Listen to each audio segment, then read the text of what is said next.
House Appropriations Subcommittee on School Aid and Department of Education will come to order. Clerk, please call the roll. Representative Kelly. Here. Representative Jenkins-Arno. Here. Representative Markkinen. Here. Representative Beeson. Here. Representative Borton. Here. Representative Glanville. Representative Steckloff. Present. You have a quorum. Thank you.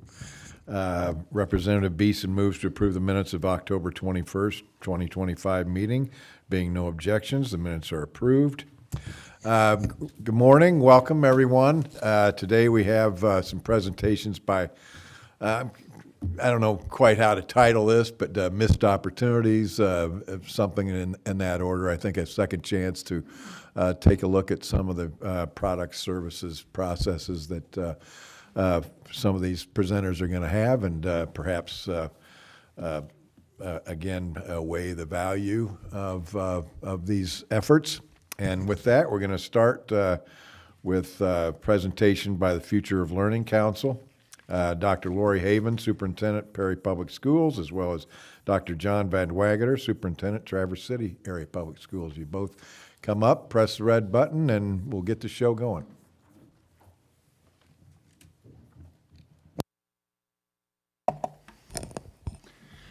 Good morning, and thank you all representatives for allowing us to testify today.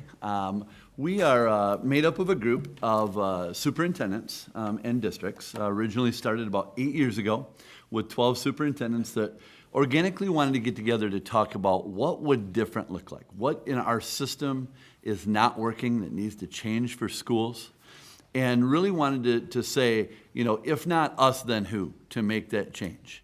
And so we've been meeting with different groups across the nation, school visits, other states, looking at what are models that can be different to improve student achievement and allow students to be able to learn outside the four walls. Really the time when Governor Snyder started the anytime, anywhere, any pace, any place learning, we wanted to look at what would that mean for Michigan schools. And one of the groups that we met with, to give you an idea, is the Carnegie Foundation. They are really the initial. You take Andrew Carnegie, you take the way school was designed based on a hourly 6 hours of a high school day, 50 to 55-minute courses. And if you talk to the people now that are the evolution of that organization, they are actually advocating for the abolishment of that structure. And so we are a group of superintendents and districts. Right now, we are about 80 school districts, superintendents with our staff, as well as we have quite a few intermediate school districts and charters. They're a part of our group. We meet monthly. And we bring in presenters and facilitators from all over the country. One of the things we've talked about is we no longer want to be a flyover state. So when these national experts that are making differences in student achievement fly over our state and go to other places, we want them to land here and be a part of what we're trying to do here in the state of Michigan. We're a 501c3 network that is, we don't have a profit. None of us are paid. We're in it to really change education. We have superintendents and educators from every region of our state, and we're united to transform our K-12 system away from the time-based, student-centered structure we have now. All of our pupil accounting structure, everything in the state aid act's based upon how long a kid sits in a seat and that they're there, not necessarily the learning that happens while they're there. And we are really trying to look and be champions for that innovation, instructional practice, and policy that supports personalized learning and competency-based mastery learning. Knowing that a kid knows what they're supposed to before they move on. But we can't have that based on a time. Some kids, it's maybe 6 months for a course. Maybe it's 14 months. Like, how do we build structures that do that versus the only way that our system structures it for pupil accounting now? This work will create that student-centered learning for students to learn 21st century skills. We know with AI, all of these things that are coming, our system has to change and adapt, or we will struggle and continue to fall further down in education in the state of Michigan. And as educators, we want to lead that charge to not let that happen. We have to improve, and we need to have a grassroots effort to be able to do that. So what we do is, again, we meet monthly for professional development, bringing in national experts to come in and work with cohorts of districts from where they are to be able to move towards this system. and be able to look at what can we begin to challenge our system of education, whether that be through legislative act, our Department of Education, our individual local school boards. What does it take to do that?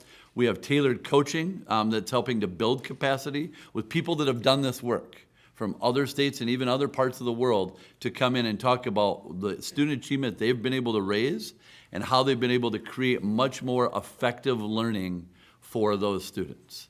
And so we're really trying to make sure that we have this on-demand learning, AI-supported professional development, micro-credentials. We have 3 cohorts of learning, a Discover, a Design, and Thrive group. And we have the goal of providing strategic grants to empower that innovation and sustainability. We want to be able to find a way to have small pockets of funding that can allow our districts to move forward and have the resources to be able to do that. Not a lot, we're not needing a lot, but we need a little bit for them to understand and learn what different can be. And so why now? We know the urgency. We have an outdated time-based learning model that's not preparing students for 21st century careers. We know what this is going to look like. AI is changing the face of our state right now as we sit here. We know that industries are changing rapidly, and we need to be able to prepare students to be able to enter that workforce and compete on a global system. We know there are workforce shortages in certain areas, especially in skilled trades and technical fields. We want to see what does it look like to redo a junior and senior year, to have students be able to do more than a 50% work-based internship, actually get clinical learning while they're in high school in a job field. As we know, there are many fields that do not require a 4-year degree. It may be a 2-year degree. It may be a technical certificate. How can we make it seamless for kids while they're in high school to be able to transition to that system without having to retake courses in a college? How can we make that true system of learning, and again, not have it based on 6 hours in a day where a kid has to sit in a seat in a specific 4 walls? And understand our system and our pupil accounting system under the State Aid Act is exactly set up only to do that. We need to transition and change that. And so we are really trying to say our economic mobility is stalling, and particularly in our underserved communities, we need to be able to change that. And it's only going to happen by the people that are in schools, in classrooms today from that ground up mentality. So our opportunity is, again, Michigan, we can begin to lead. As a state in our nation that is not where any of us want it to be, we have to stand up and we have to change, and it is immediate that needs to happen.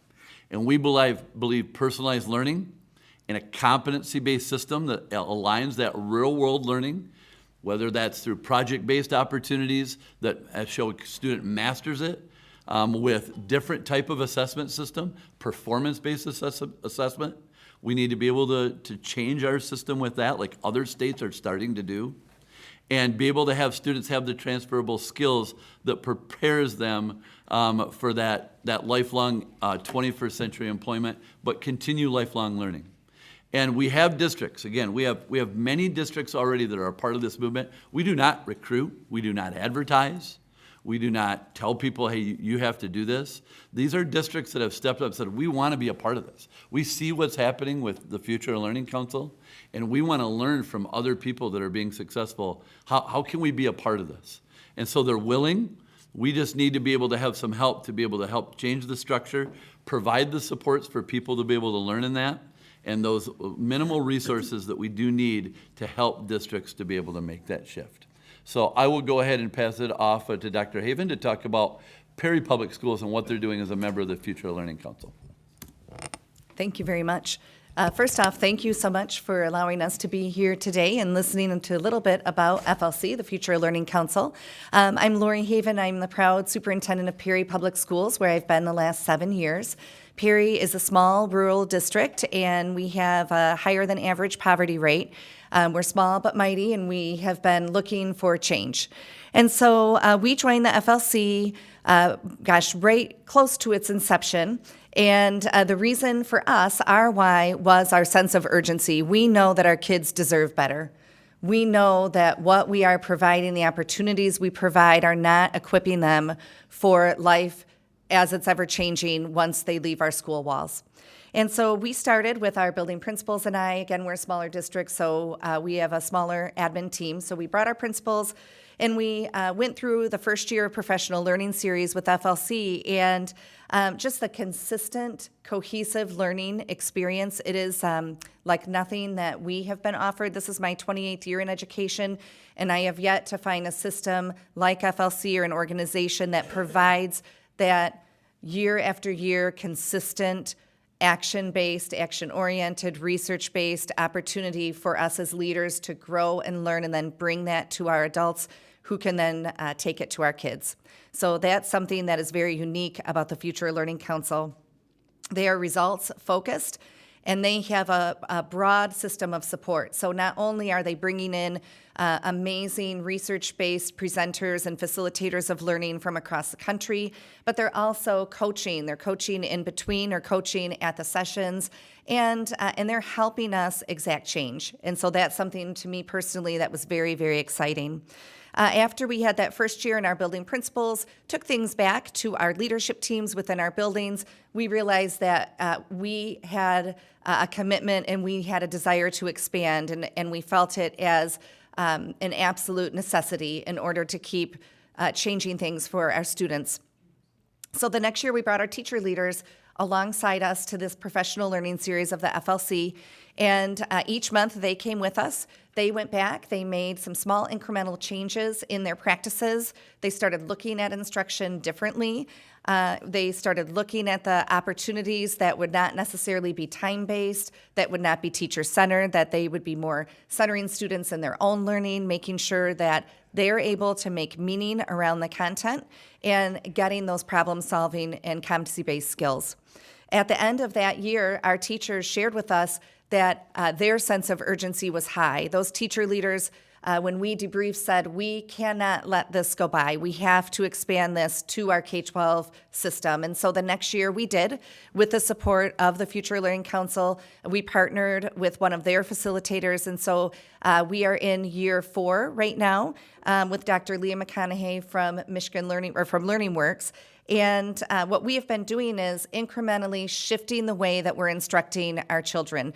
Our adults are looking at instruction differently. They are looking for ways to facilitate learning that shifts the cognitive load away from the adult and onto the student where it should be. We know that our kids have access to all the content between AI and just your general technology. They don't need us to share content. They need our adults to be building skill, building will, and problem solving. We need our kids to take that context and put it into something that's meaningful for them. And so we have been transforming education one student at a time in Perry. It is a long, committed process, but our kids deserve that. Some examples, you may think when we first started down this path, our elementary teacher leaders and our teachers, our administrator even, was thinking, well, how does this happen with our youngest learners? And I'm so proud to say that whether you're a young 5 student, a preschool student, all the way up through senior getting ready to exit into the world, there is a spot for instructional design that supports meaning making, that supports students bearing more of the cognitive load. You know, we have our young 5ers. We just did a vignette around our young 5 and kindergarten students learning the power of writing. So typically, maybe in a traditional classroom, you'd be writing, and maybe you're writing to someone who's not ever even going to see these notes, right? Well, you could, write a story, right? Well, who's reading these? And the kids they get it. No one's reading my stories, right? Maybe the teacher is, maybe they go back and they get passed back and go home, but we don't have an authentic audience. And so our kindergarten and young 5 staff decided to build that authentic audience, and we talked about, number one, starting by writing to peers, then looking at a problem of practice. We wanted to have butterflies around our school. And it sounds so simple, but how do you get butterflies? You have to plant flowers. You have to have some places around your building that would encourage these butterflies to come. And so the kids said, well, gosh, let's write our local business, local organizations. Let's ask for help. So they created basically a campaign and wrote letters, and our community came back and forth. They learned how to weed. They learned how to plant flowers. They learned how to encourage butterflies. And they also learned that writing matters and that writing is important. And you can go into our senior English class and see something similar where teachers are letting go of that historical adult control and really allowing student agency to grow and thrive. And so the transformation, it's amazing. It has led to teacher retention, one example, because when you invest in adults, you invest in kids. And adults who are invested in and who are seen as the experts they are in their areas, they want to stay, they want to continue to learn and grow, and they want to impact our kids. And so we've seen so many tremendous benefits around redesigning instruction. It's those small instructional shifts that are going to make the difference and have the big impact. And I can sit here and say that without the FLC and without the last 6 to 7 years of having that consistent, cohesive opportunity for learning, networking with not only superintendents in my county or my region, but all across the state, that's a game changer for education. We can think about things differently, and we have thought partners that we never had access to necessarily. You might go to a conference once a year, and you might meet up with people and share good ideas, but that monthly nurturing of what we're doing and why we're here and the sense of urgency really makes a difference. So we want to, again, thank you for the opportunity. We're directly impacting hundreds of thousands of students across our state. We're trying to address critical workforce needs and fostering change in our state. And we want to be a national leader. And we are asking, again, for you to go on this journey with us, support our vision and our strategic investment, collaborate with us on policy and advocacy to really make change and impact, and to partner with the FLC to ignite student-centered learning across the state of Michigan. So again, we thank you for your time. I'll take any questions. Thank you both.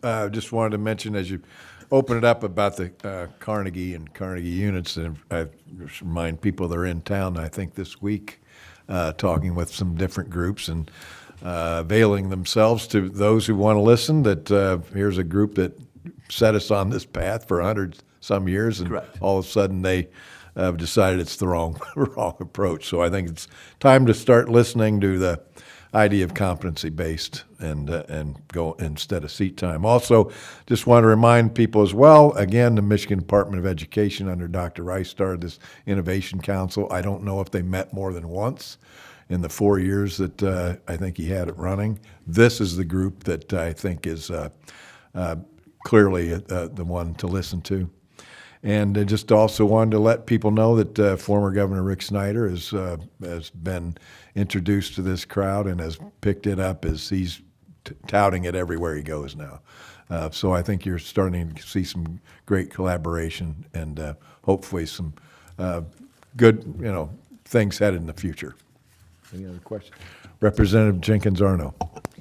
Thank you. I just wanted to say that I've been kind of pretty familiar with this group. I worked with Mike Osborne, who is part of your group, for 7 years at the Hudson area schools. And then I also know Chris Timmis, who was with the Adrian Public Schools for many years. So anyway, just really love this this program and pushed hard for it in this budget. Unfortunately, wasn't able to get in, but I see it as like a culture change. It really is a culture change that you're trying to make. And I am just curious, are you making any inroads in like the teachers' schools where you're actually teaching this teachers that so that you don't have to, once they get in, then after they've been taught, you have to reteach them a different way? Is there a way to get this into the schools earlier so that they know it right off the bat? We have met with some of the colleges of education. There are whole universities across the country, Arizona State University, Southern New Hampshire, that have really changed their models to a competency-based mastery model. And so we've had the chance to talk to even presidents of some of our universities with those colleges of ed. And again, I think when we can show some proof of concept here in the state of Michigan and have them come and see what that looks like, because unfortunately still so many people only know what has been. And so when we get the opportunity to maybe be able to go out of state and go see a Lindsay Unified in California that's made dramatic shifts in student achievement based on this model, I think when they start to maybe be able to see some demonstration districts, which is what we're trying to build here within the FLC, 5 to 6 maybe districts that have begun to really make that change and be able to have them see that, have student teachers teach in it, to be able to say, this is a model you need to have your students prepared when they walk into our schools. And as we continue to build districts that want this, they're going to look for students out of college of ed preparatory programs that have experience in those personalized models. Thank you. Thank you both for Thank your you. presentation.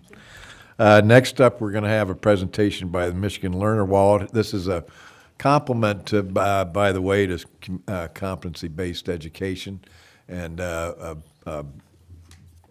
form of badging of stackable credentials. And we've got today with us Dr. Sean Williams, Superintendent of Eaton RESA, as well as Dr. Brian Piles, Strategic Advisor for CTE and Workforce Development. So both of you, welcome, and it's yours. Thank you. Thanks for having us, committee members. The Michigan Learner Wall team appreciates the opportunity to speak and acknowledge the committee's ongoing support for education innovation and the commitment to linking K-12 education to workforce development. So Eaton RESA, we've been working with the Learner Wallet. We launched, I want to say, about 2022 with a pilot. And then in 2024, we received funding to support the My Kids Back on Track tutoring program. So we were measuring the fidelity of tutoring that was happening across the state. And since then, we've been really bound to that program. What we're here today is we're trying to expand to all competencies across K-12, adult, student, in any manner, K-12, classic academics, and STEM education, and CTE. The Michigan Learner Wallet is an investment in student purpose, employability, and Michigan's economic future. To quote Tom Vander Ark, CEO of Getting Smart, a national thought leader in competency-based education, what Michigan is doing with the Michigan Learner Wallet is cutting edge. No other state is even close. No other state has implemented an integrated, state-supported infrastructure that connects student learning and credentialing to skill validation to both employers and college readiness. This is an essential function of the Michigan Learner Wallet. The Michigan Learner Wallet represents the next chapter in personalized career-connected learning. Let's make Michigan the state where learners leave school with proof of what they can do and a path where they can go. If we want to improve education system, we need to adopt new tools and strategies for the 21st century, although we're a quarter of the way through that 21st century. Traditional grades, so I brought with me a grade book. I had to actually order one on Amazon because we don't have the physical ones anymore. They're all digital, but it's the same thing. And you could probably remember being in school looking over your teacher's shoulder to see what your grades are. But grades are compliance. They're a record of seat time, attendance, and assignments. Grades focus on what students were taught, not what students can do. There's been a lot of discussion about the fact that only 38% of Michigan third graders are proficient in English language arts. While statistics are alarming, there's not a lot that teachers can do with that information. However, if you broke down, because the thing that bothers me with those statements are you're saying that the other 60% can't do anything around reading. That's not true. They all have their strengths and they do have some weaknesses, but when you take those strengths and weaknesses and group into competencies, you know what students can do and then what things they need to work on. So a lot of those students are really close, but we're not giving the feedback that teachers need so they can be successful supporting those students. Competencies can help solve that problem. An educator could take that information, they could develop a targeted literacy support plan that directly addresses the deficiencies for each student.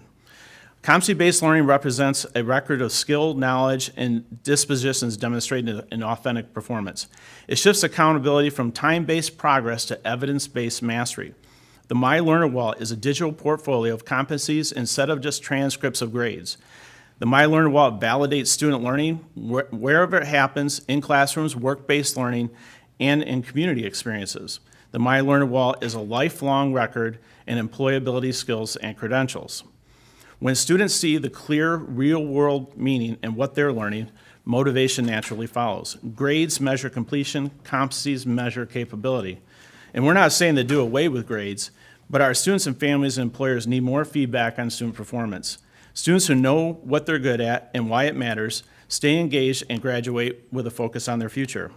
When learning is competency-driven, students own their growth. Motivation becomes intrinsic and fueled by their purpose of learning, not just points. So thank you for letting me frame the purpose of the Learner Wallet. I'm going to turn it over to Dr. Pyle, who's going to walk us through the practical applications. Thank you, sir. And thank you, Representative Kelly. I'm Brian Piles. I'm the former state director for career and technical education at the Michigan Department of Education.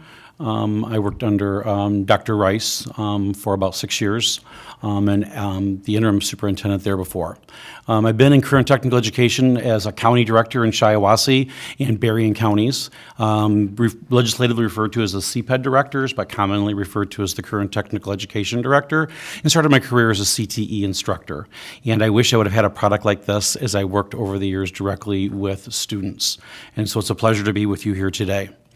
I'm going to look at the beginning really with that end in mind. The old Stephen Covey philosophy that we read about 3 decades ago is looking at the talent profile. The My Learner Wallet allows a student to build a digital portable talent profile that demonstrates their skills, abilities, badging, and credentialing that they can share with employers. They can attach to a scholarship application. They can attach to a college application.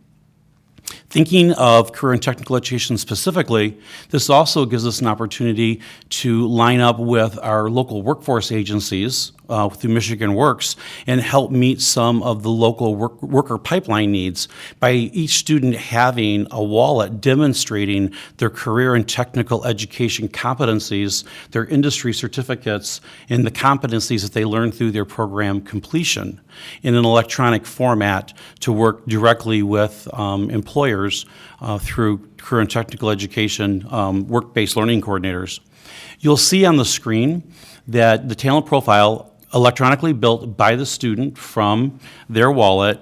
Walter Brandt has a description of himself and what he has learned through his welding program and his work-based learning experiences. He lists some specific skills, and then we start with the very important high school diploma. Walter's already graduated high school. Many of our employers require a high school diploma or a GED in order to be employed. And for districts utilizing the Learner Wallet, they can have an electronic copy of the student's diploma. The next section that Walter put into his talent profile are his industry certifications. Many of you know that our career and technical education programs that are state approved by the Michigan Department of Education are required to offer students opportunities to learn and to sit for industry certifications that are relevant and identified by industry. Currently, there are 51 state-approved career and technical education programs through the Michigan Department of Education, and we have aligned a program completion badge for each one of those programs, along with the competencies that are required to be completed in each one of those programs for the students to be able to look at what's called a comprehensive learning record. As the instructor indicates and marks off that the students have met those competencies, they start to build micro-credentials toward their program completion badge. And so we designed this to work with the state's education system in delivery of career and technical education, whether it's in one of our comprehensive high schools or it's in one of our county technical campuses or local technical campuses. Back to Walter, you can see that he earned 4 different industry certifications in welding. And he has a brief description of each one of those certifications. As you, the employer, as you come down and you look at Walter's talent profile, the system will then load up for you, here is Sense Level 1 certification. And in Sense Level 1 certification, we have the earning criteria. And it demonstrates what Walter has learned how to do in his welding program, and he's earned a third-party certification. Employers oftentimes will look for very specific types of industry certifications when they're hiring for particular positions. And I'll show you another one, which is the gas metal arc welding. It has a brief description, And then it talks about what Walter has learned. He describes the safety that he's learned, how to do quality work, and that he completed this through a performance assessment and a written safety quiz. The value in the wallet for the employer is that they know that this credential has been uploaded by either the provider that issued the certificate or by the school district, as evidenced by, you see the word here, verified.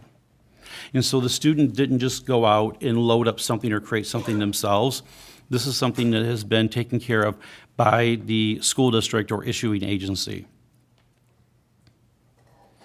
As we think about each one of the competencies that students earn, we have the comprehensive learner record. And the comprehensive learner record lists for the student all of the competencies that they will learn in their state-approved welding program. And so when we look at welding, and we scroll down, you'll see these are the core competencies that are required through a state-approved program by the Michigan Department of Education. Maintenance, teamwork, problem solving, down to the very technical type of welding, and then even the math required to be a welder. And this is where many of the students earn, you may be aware of their math-related requirement with the Michigan Merit Curriculum, because they're demonstrating the application of math in their CTE program. If they're a program completer, all of these competencies are listed for the learner, and he or she can then follow their path.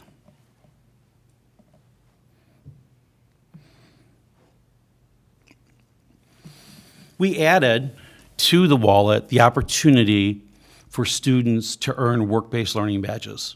When you look at a state-approved career and technical education program, what sets those programs apart from general education is the student leadership required experiences and the work-based learning experiences.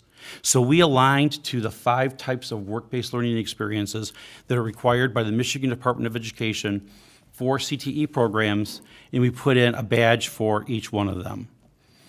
And for, if we look at career exploration, for example,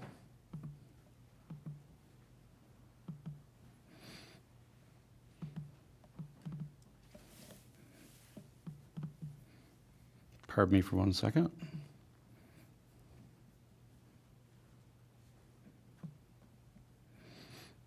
Come right back down here.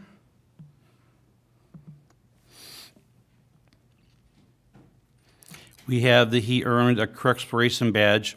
Here is a description of that badge. The power in the wallet is that you can also then add evidence. And so he loaded up a piece of evidence, a job shadow verification form, where he participated and what he observed and skills that were learned and then signed off by the supervisor of that particular experience. Each one of the badges has an opportunity for the student to load up evidence in the form of a PDF or a Word file or a similar document, or link out to a video. We also created soft skill badges. For those of us involved in career and technical education, we are regularly asked for by our advisory committees, what are you doing for soft skills? What are you doing to teach soft skills? And so we designed 10 soft skill badges that instructors can issue. I've had the opportunity to work with teachers on the implementation of these badges, and they're excited about them. And they use them as an instructional technique for their classrooms. Some instructors will say, here are the 3 that are most important for me as a culinary teacher, or the 3 that are most important for me as an automotive teacher. Other teachers are like, you, the student, pick the 2 that you believe you're best at, then I'll issue it, you load up your evidence, and I'll let you know if I feel like you've earned it. So this tool not only connects our career and technical education program graduates with workforce opportunities, it provides opportunities for our teachers to teach and use it as a tool also meeting the needs of business and industry. I've been in career and technical education since I was a student in 1983 at the technical campus down in Clarkston, Michigan. And I'll bet employers have been asking since '83 how to improve soft skills. And over my decades of working in career and technical education, employers are always like, what are you doing to improve soft skills and a lot of those behavior skills? This helps to answer that question, and it gives students an opportunity to then demonstrate what they have learned when it comes to soft skills for our employers. Also, you can load up academic achievements, extracurricular activities, including sports and clubs. The power of the wallet is that it really puts in the hands of the learner the responsibility for their education as they are looking to see what competencies and micro-credentials they've earned, looking at that comprehensive learner record toward their program completion badge, and within their program completion badge, having the associated industry badges. It's a natural connection between education and the workforce. Thank you for the opportunity to present this morning, and what questions may we answer?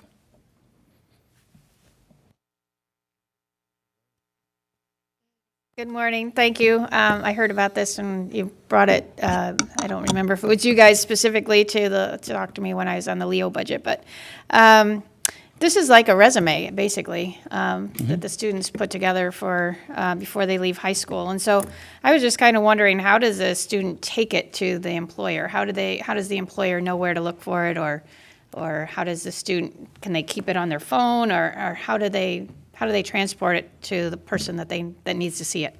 So the student can create multiple learner profiles. Once they create a learner profile, they get a link. They can then take that link, they can email it, they can text it, they can post it to LinkedIn, and that becomes the link, their public link to their talent profile. And that's how the employers engage with that learner's profile. I think I'd also add that the learner always has that wallet. They have it, it's for life. The way that we've been able to build this is that the issuer is the one that funds the wallet, so then the users always have that wallet. So we have students right now that graduated from high school. Last year, they were issued their digital diplomas. They're at Michigan State's campus. You asked earlier the FLC team about colleges and are they actually getting into badging credentialing? The answer, they said eloquently, yes. I can tell you MSU College of Ed now is actually credentialing within their student teacher program because they found that a lot of students were getting through without proper student behavior management, lesson planning. So now they're micro-credentialing those things to make sure the kids really have those. So now you're going to have students that have a wallet that was issued to them in another district, and now MSU can continue to populate that as we move forward in the future as we expand. What would be the reason for multiple profiles? Different jobs or? Go ahead. Yeah. It could be for you're tailoring it to a specific position. Okay. And so say, using Walter as our example, say they're looking for a particular type of welding technique. He may then choose to only put in one of his micro badges and not put all of them in there, and then put in the specific industry badge that demonstrates it for it to be a more efficient process. Schools can also use this for placing students in work-based learning experiences. And so a work-based learning coordinator may receive an opportunity for an internship for 3 culinary students. They would go to the culinary program, explain the duties of the job, ask the students to then complete a talent profile that demonstrates that they're qualified for it. Then the work-based learning coordinator could review those submitted learner profiles and then forward on to the employer the ones he or she believes are most noteworthy for the opportunity. So there's a variety of reasons why we would have more than one. I would just throw in additionally, there's different stages of life too. So we have a template for students that are in high school applying for their first part-time job, for a college application as another template. for their first, adult job. And so really you have all those and that you have those forever. So you always can go back. I think you've all filled out an application before and you kind of fuzzy on some of the dates when you work places and this always captures that. Like our students right now that are filling out college applications, they know all the dates specifically when they earned all their different credentials that they've already earned. If I can just real quickly direct you to the screen again. We're all working on trying to meet the needs of our shortage areas, and one of our shortage areas is our educators. And so Charlotte Evans has two different profiles. One was when she first became a teacher, and then here she built another one when she decided to build toward being a leader within her school district. And you might just want to hold on to that one for reference or for your own sense of growth. All right. Representative Stekeloff? That's my question. That was, sorry, let's do that. Thank you very much. How many students are availing themselves to the Learner Wallet currently? And then will it continue? I mean, is there other sources of funding? Tens of thousands right now, especially recently. Last year, we did 2 school districts with their diplomas. For the tutoring program, that had a lot of penetration. We were in most of the counties in some way, shape, or form where they're using that. And so now expansion into all the CTE programs is what our plan is over the next year. All right. And thinking about this from an industry standpoint, right now I'm working with a high-tech company over on the east side of Michigan. They're considering becoming a user of the wallet for their company, and they're interested in what their local CTE programs and their level of involvement. The importance of this ask is so that we can establish the wallet across the 51 CTE programs across all of the ISDs aligned to the 16 Michigan Works agencies so that we can demonstrate to employers who are interested, here is how this will work with you and for you. And this will then leverage opportunities for them to save fiscal resources when their HR departments are looking for individuals with particular credentials, really wanting to build that entire system that begins with high school CTE. And we need that foundation block to then go up into our community colleges and universities in tandem then with our employers, and also working with Michigan Works agencies so that they're all working together to fill the worker pipeline needs. Thank you. Thank you both for your presentation. Thank you, sir. Appreciate it. And committee. Next up, we're going to have a presentation by SAS on the Education Visualization Analytics Solution, or EVAAS. This is a data collection program that has been operating for several years in Michigan. And with us today is Katrina Miller with SAS. Katrina, welcome. Good morning. Thank you, Chairman Kelly and committee members. It's a pleasure to be here this morning. As the chairman said, my name is Katrina Miller, and I'm the Director of Educational Partnerships at the SAS Institute. My background as well is in education. I worked for the state of Tennessee and then across the country supporting states and using data to make sure our kids are learning and growing as they should. I actually used SAS when I was in Tennessee and then across the country, and I've been a part of the Michigan implementation since 2018 when we started here. So I want to tell you a little bit about SAS. We are a global analytics and data company. We've been around since the 70s, but our foundations are in education. So when you get a fraud alert on your credit card, that's our analytics behind it. But that's not why we're here today. We're here to talk about education. We take all of that intellectual power and apply it to education. I've heard a lot this morning about competency-based education and making sure that we're helping students grow and learn where they are and looking at their strengths and their own competencies. And that's exactly what we're measuring at SAS. I'm going to skip through a few of these. So right now, EVAAS, our Education Visualization and Analytics Solution, is used across the country. These are the states that have implemented it statewide. So you see we have all types of states from small to large, serving all types of students. But in Michigan, we've been here since 2018, and over 90% of ISDs have districts that are using our tool.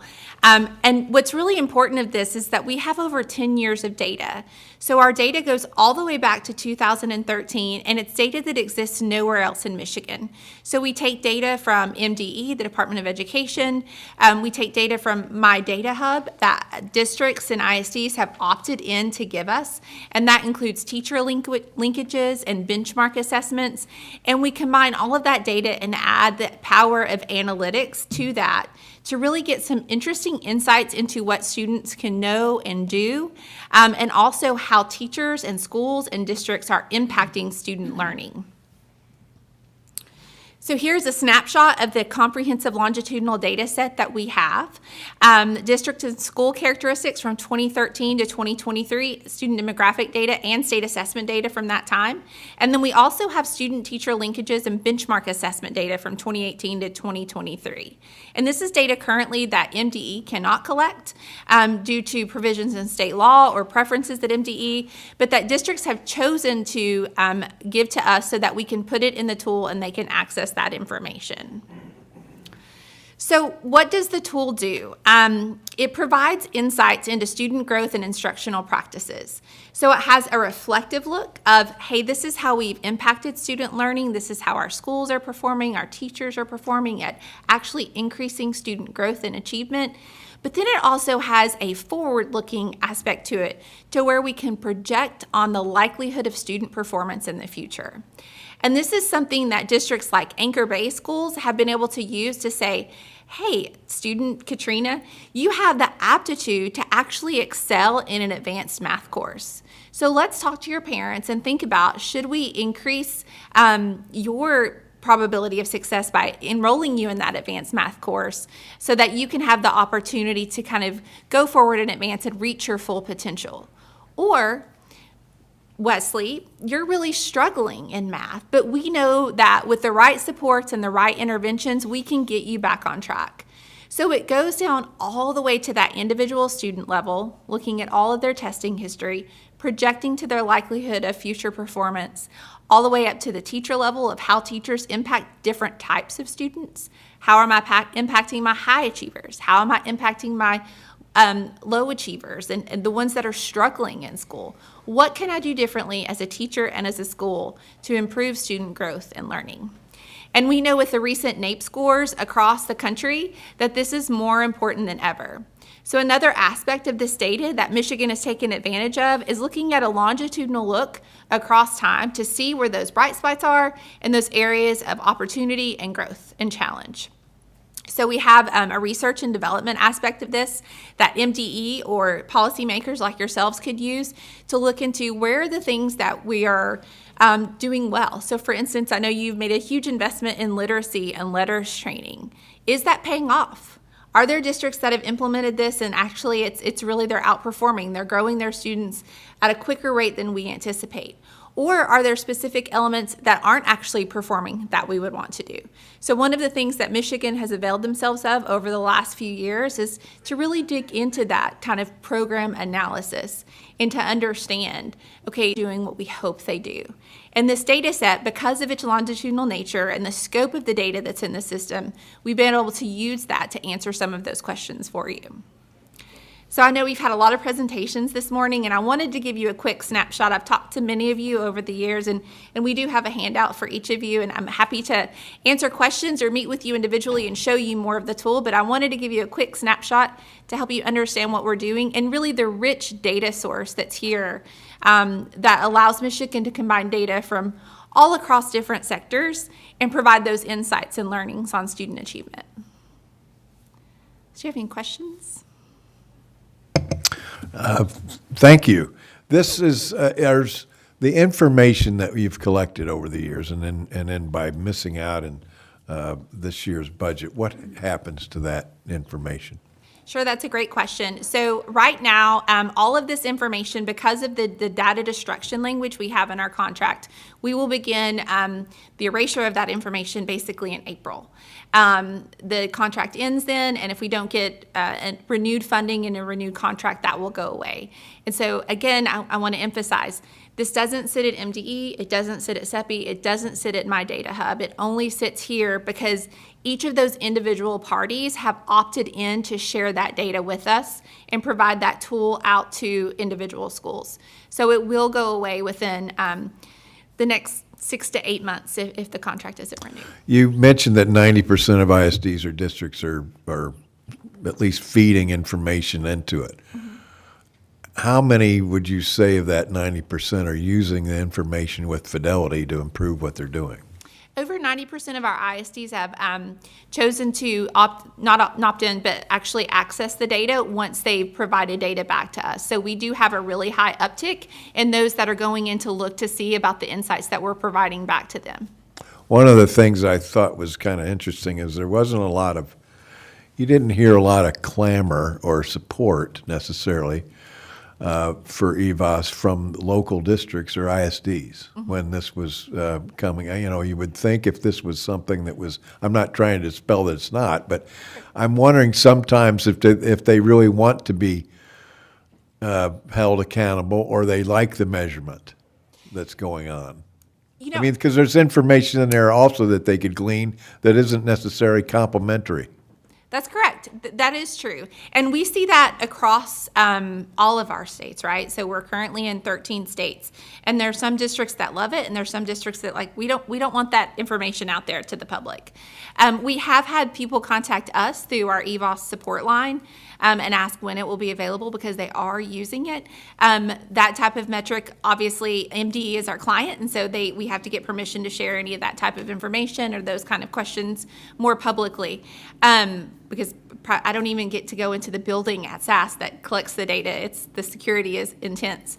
But I think that you're exactly right. There's some that want that student level information and they want that, but they're a little bit more concerned about, well, we don't want it to be used in accountability. Or some districts, while it's an option to use in teacher evaluation, they have chosen not to use it in evaluation, so they don't want it linked to that. Other districts choose to use it as a part of teacher evaluation. So I think that because the breadth of the data that's there, each district is using it in a different way, and that's maybe why you're not getting districts banging on your door to say, we really need this, because there is a public element to it, and there is a fear that it could be used more as a hammer than a flashlight.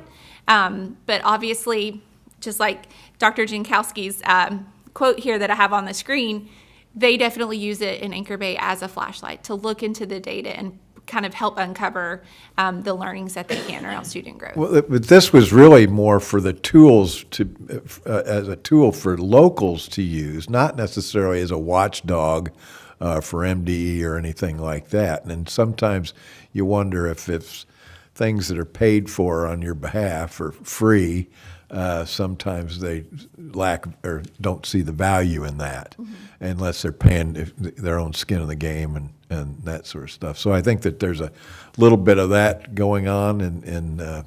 But anyway, I appreciate your presentation. Yeah. Oh, Representative Stekeloff. Thank you, Chair Kelly. Just a quick question on this handout you sent out. What is the purple and maroon mean? I don't have one on me.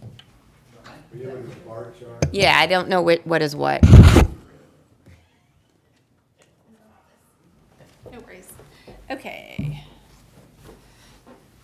Okay, those are different years. It's clipped on the bottom. So the purple would be the previous year, and then the maroon is the current year. So what this, if I were to explain this chart a little bit more, what this is our diagnostic report.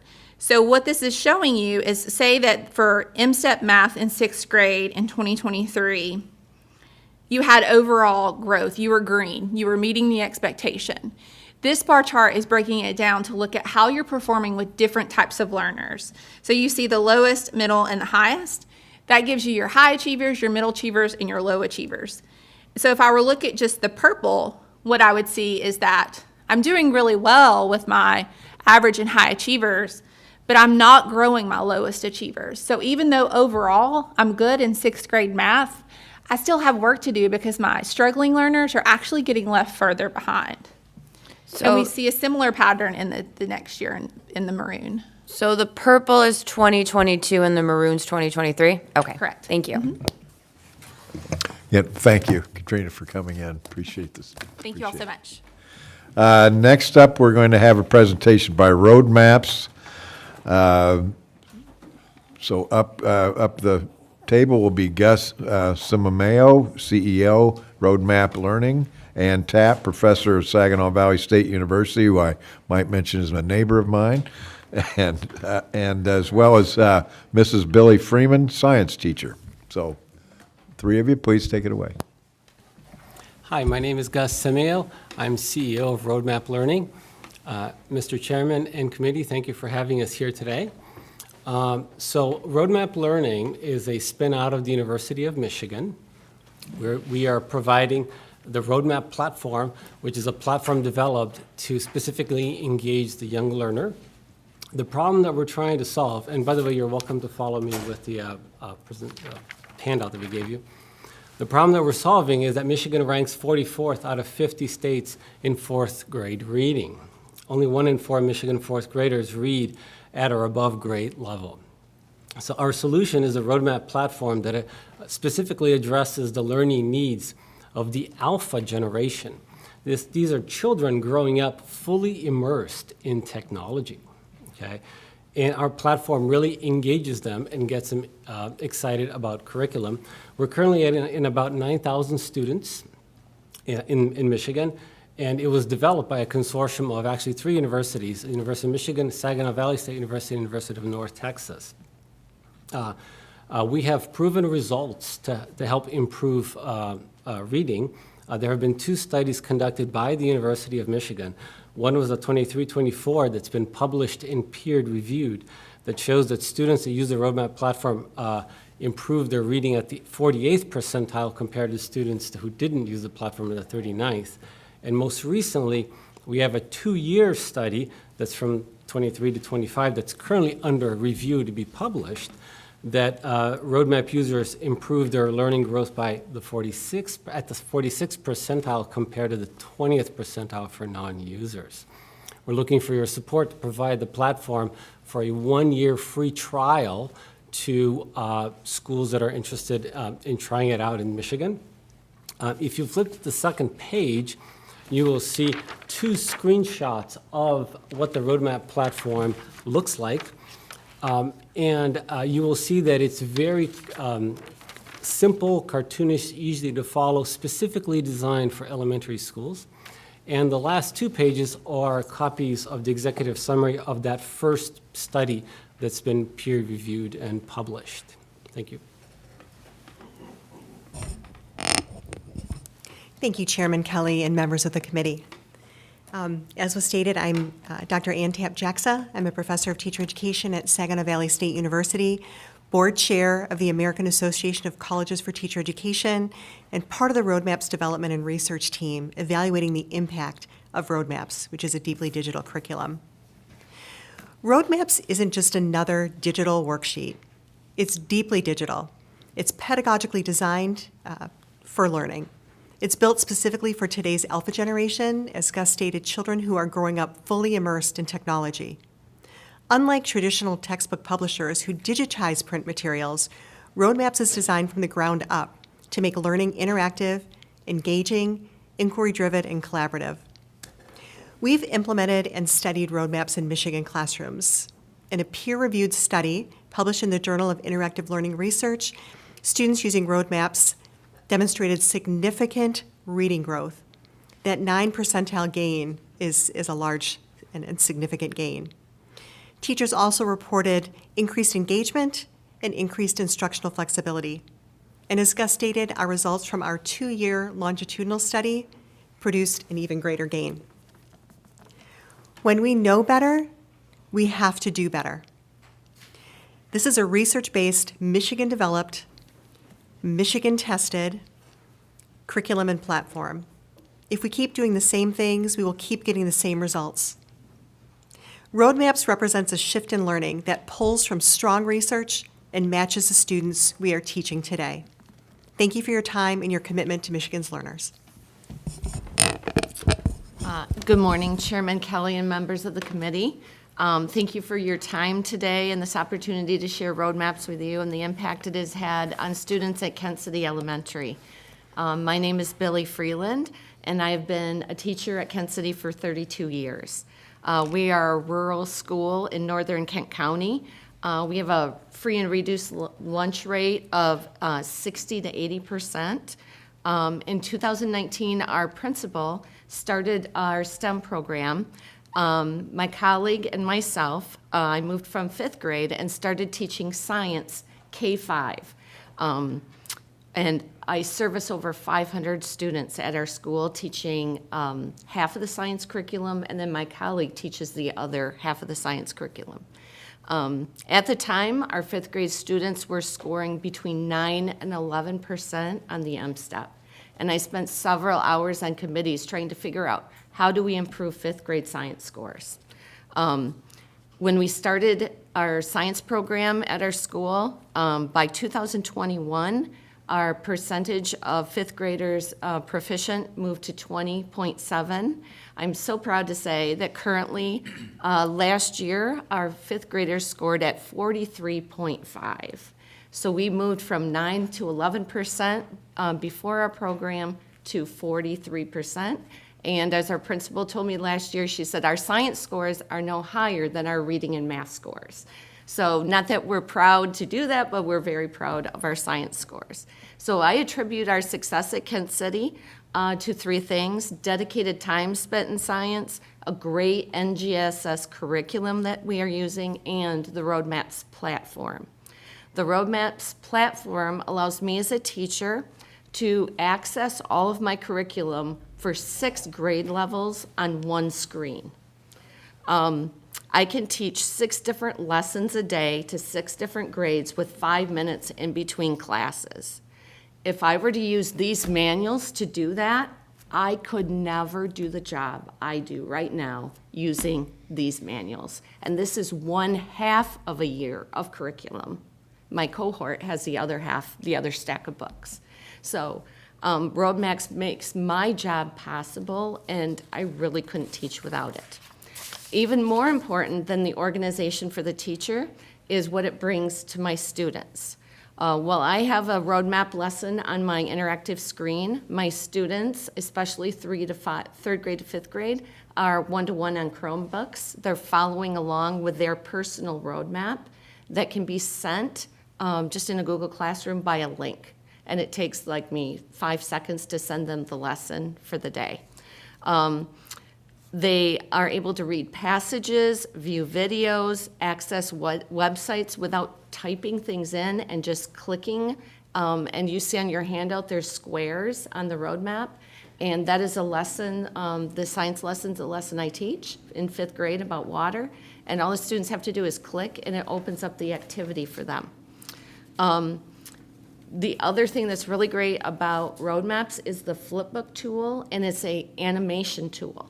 So this does not replace the hands-on learning that we do. We still do experiments, we still walk outside, we still do reading, we still do writing.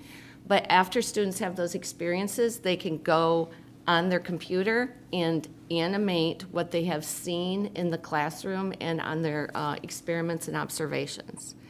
I feel very privileged to be able to use this simple and powerful tool as a teacher, and am very proud of my students' success in STEM, and it is my belief that every teacher and every student deserves the same opportunity that I have experienced at Kent City.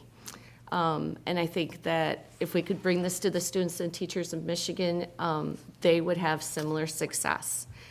Thank you for your thoughtful consideration about the platform.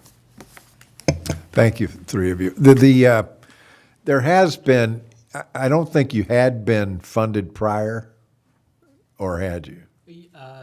Yes and no. The University of Michigan was funded by your committee. Okay. Or by Yeah. the state to develop the roadmap platform. That was 3-4 years ago timeframe.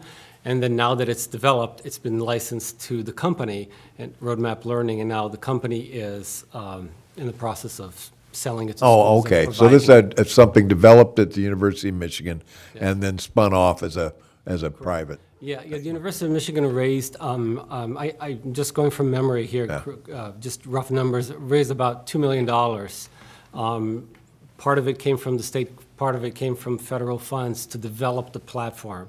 And now we're in the stage of expanding and moving forward. All right. I agree with the kind of the alpha generation that you're talking about, but there's some that believe that, some of the digital learning, some of the kinds of things are not necessarily best for early learners, that they need kind of the hands-on, kind of the,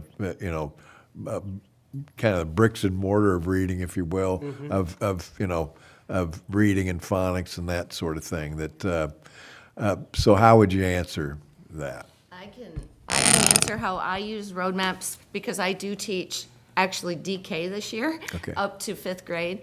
And so with my DK up to about 2nd grade, I simply have the roadmap on my screen. And students are not one-to-one in a Chromebook every day when they are kindergarten through 2nd grade. It's about 3rd grade when they come in and they start using that, and it totally replaces worksheets. So I don't have to stand at the copier. I don't have to copy any of these worksheets. We don't have to buy the consumables that go with the product that we're using. So with my littles, we call them littles, we simply use it as a guide to guide my lesson. So in my lesson plan is within the roadmap. So my lesson plan is hidden on the screen, and so I can access my lesson plan through the roadmap, and I don't even have to, these are in my cupboard. I don't even take these out. But with my younger students, it's simply a guide to guide my lessons, and they do the activities of the lesson. With 3rd through 5th grade, they are actually given their copy of the roadmap and do their work on a Chromebook. So their individual work informs your lesson plans. Correct? Absolutely, yes. And then, so there's some sort of, whatever they're doing, self-assessed, whatever, through this, then that informs you to change their curriculum. I might get something different than Brandon might get, We correct? could. All of the roadmaps are actually customizable, so I can send certain roadmaps to certain students and customize that roadmap for their learning needs. All right. Thank you. I would also like to state, Chairman Kelly, that I had stated earlier, when we know better, we need to do better. And we have sound research that shows the kind of learning that needs to take place today. We have reviewed multiple studies. We have also conducted our own study. Kindergartners are taking standardized tests on computers. But as Gus and I mentioned, that alpha generation, they are screen-first natives. From the time they were born, they have been immersed in screens. So what research has shown us is that there's a lot of teacher hesitation because teachers don't sometimes want to make that change. But we've learned that this is the learning that the alpha generation is requiring, and they are soaring in this environment. So the young kids are, provided the opportunity, Yes. are using it at even though the older teachers may be wary of it. Yes, and this is our present and our future. Technology is not going away. Yeah. They are going to need these skills.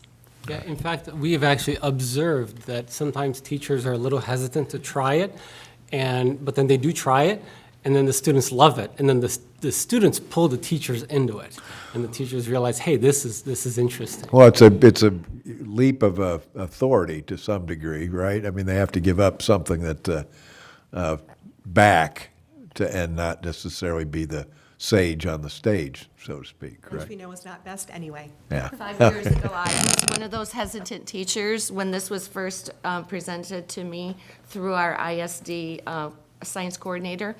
I was very hesitant. I'm like, just show it to me. I'll try it. I'm not, a tech-savvy teacher like some teachers are. And it was so easy to use. And then I learned that I could modify it myself and make it my own. So you don't lose the teacher as decision maker. Every roadmap can be created from scratch, or you can take the ones we've created and modify them. All right. And if I may, that being said, a little anecdote.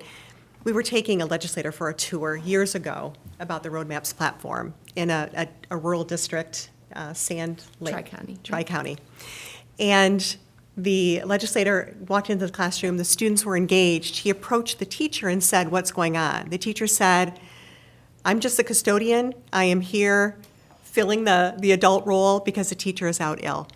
So the teachers or the students weren't missing a beat. The teacher could tune in from home and guide learning if necessary. Parents are loving this because there is some independence. It's really sound. All right. Thank you again. Appreciate the presentation. Thank you all. Oh, we have a question with Representative Beeson. Thank you for your guys' presentation. And my question is, what about the students that have the dyslexia or the problem staying focused for an hour and 15 minutes in any given day, and even in this session sitting here? Can we turn, does Roadmap has because that was the best part about Catholic school was the reading time, because I couldn't do that. That wasn't something but is there a way to turn that on for that student to learn that quick? Because I'm taking classes while we sit here on food safety, because this gets to be, and is that possible with Roadmaps? So Roadmaps has several ways that you can accommodate students and their needs. One of the things that Roadmaps has is a speaker. So students can click a speaker and it will read the text and directions to them. Another thing they can do is they can respond not only by typing, but they can respond by voice and by video.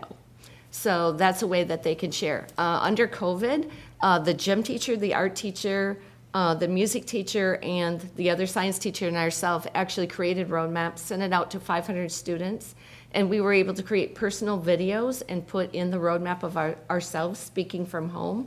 And then students could respond back with videos. So I was out in my garden showing them how to garden during COVID, and I had students that took pictures of themselves gardening and sent them back to me. It just goes to show you that there's a new way to be teaching, and maybe not sitting in that classroom is the traditional way to get these young people inspired. Thank you. So thank you again for your presentation. So what we saw today was I think of varied programs and processes that not only are trying to get to competency-based education, eliminating seat time, but also critical and important data that schools can share with not only their own improvement, but with others, and new ways of literacy training in our digital age. So again, want to thank you all for coming in today, and we'll see you. Hopefully the future can include you. With that, Representative Jenkins Arnold moves to excuse absent members. There being no objections, the motion prevails by unanimous consent, and there being no further business, the meeting is adjourned.